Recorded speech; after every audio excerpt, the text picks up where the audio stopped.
Hi, I'm Jennifer Dior, and I'm the flute professor here at UNC Charlotte. And what you just heard was the Concertino by Cécile Chaminade. I'd like to encourage you not to be intimidated by this piece. A lot of students are intimidated when they look at it and say, I'm not doing district this year because this looks really scary. But it's really not that bad. We'll talk about it and decode it. It looks a little scary, but it's really not. It's mostly scales and it's a lot of fun.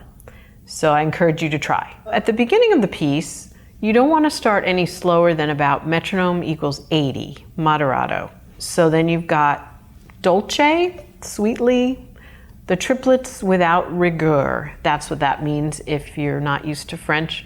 So just nice and smooth and beautiful at the beginning. Try to do the dynamics and keep it about metronome equals 80. Then when you get to about measure 17 or 18, or there's also a key change there. So 2 before the key change, you'll see that it says poco stringendo, which means getting a little bit faster. Poco is a little. So you can push those runs, those 16th note runs, up to the key change, and now suddenly you're at B. You want to kind of keep it moving, so a couple of clicks faster than 80. You don't have to be metronomic. It's very hard to be exactly metronomic on this piece because there's a lot of stringendos. If you'll notice 2 bars, 3 bars later, there's another poco stringendo. Then you're back into the original key of D major. So again, you're a few clicks faster yet. And then you should be steady, whatever you've arrived at on the B natural, until you get to about 25, and then you can be a little bit more free, a little bit cadenza-like on those runs, which are basically scales. So don't let them scare you away. It's not that hard. If you look at these runs, don't be scared. They're basically scales. First 2 beats of 25 is a D major scale. Then you've got a C major scale, the second 2 beats. Then you've got a D major scale, but it starts on a C sharp. Take a nice big breath after that C sharp, and you're basically noodling around a D major scale, and you arrive at a D, a high D, fortissimo. And again, you're a couple of notches faster, so 88, 92, metronome marking, whatever is comfortable to you. And then you're steady all the way until it says, again, più animato and agitato.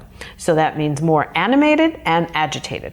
So, and then you see a few bars later, still another stringendo, which means getting faster again. Then you're at the top of the next page in this edition, which is 1, 2, 3, 4 before D.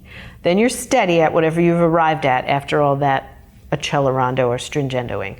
Then you're nice and steady for a good long time from D or 45 up until after E till the next stringendo, which is 62. And then it's again getting faster. It's 1 before F. Then you're getting faster until a few bars later, measure 70 or 2 before G, if you have a different edition.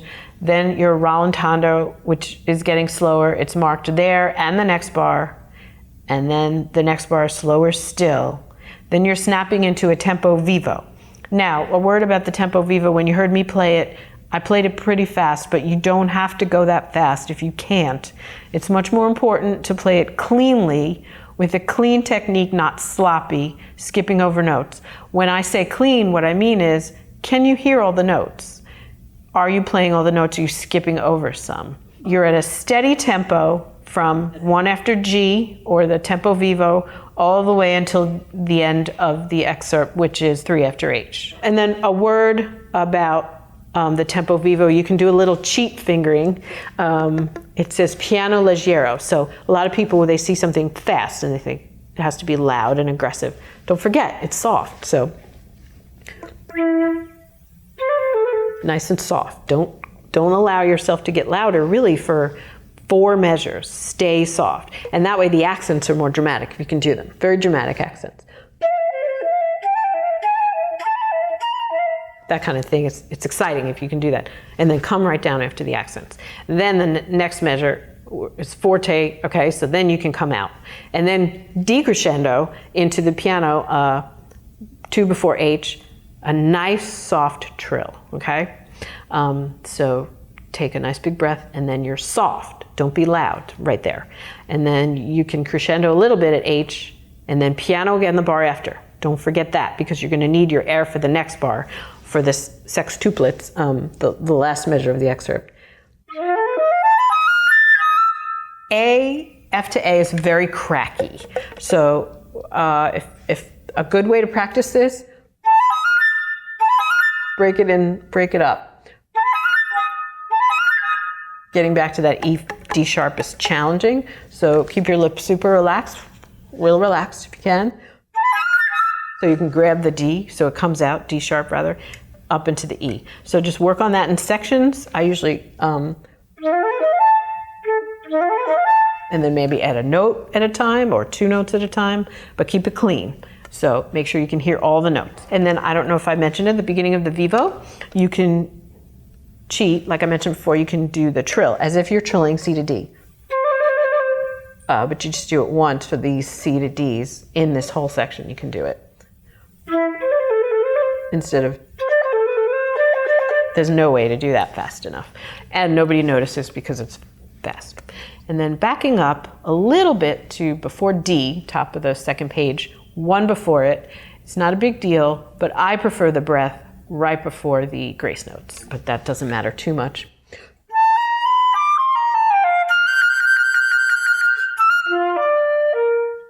I like the breath before it. It's a little bit weird to take it after the grace notes. And then as far as breathing in the opening, in the very, very opening, breathe as needed. I'd personally, as a judge, if I was listening, I'd rather hear more breaths and have you play beautifully and expressively with vibrato and not having it be obvious that you're running out of air.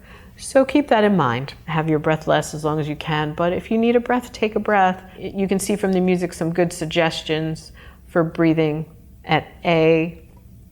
I took one right here at 10, and then I also took that one. But if you don't need as many, don't take them. All these little holes, like at 15, that's a good, definitely want to tank up there. Definitely want to breathe there, 2 before, B after the quarter, and before all the runs. My name is Jennifer Dior, and I'm professor of flute and flute ensembles here at UNC Charlotte. And good luck on district. You'll do great.